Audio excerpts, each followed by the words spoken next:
бәрі нәрсемізді сендермен бірге мен қарапайым түріш достар. Бүгін біздер Карпат мультиплеер ойында қалай чит жазғанымды айтыңыздар.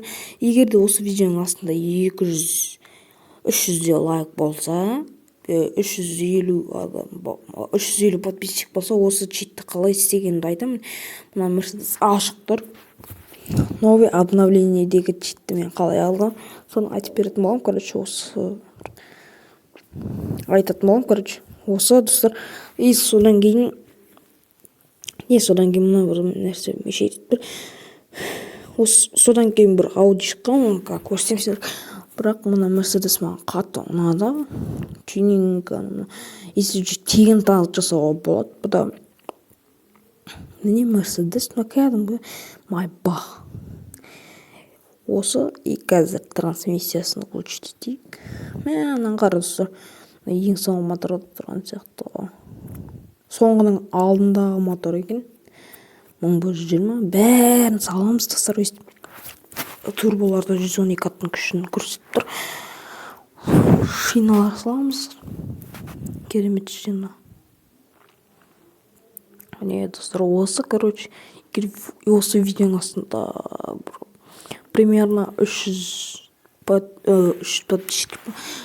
лайк, содан кейін почти 350 подписчик болса, мен осы читті қалай жасағанымды айтамын. Міне бәрі ашық менде.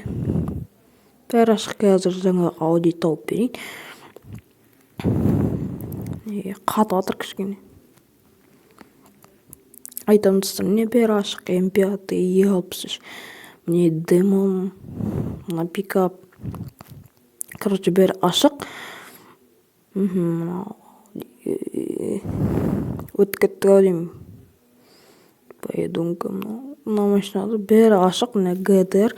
Қазір мына ол аудиді көрсем, мына ойда ауди шыққан.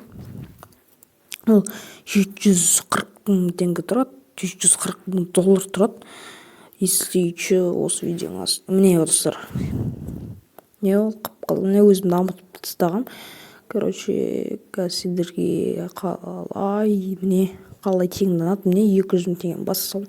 20 миллион теңге бола салды. Өстіп дамып кетеміз. Если что, бәріне пока.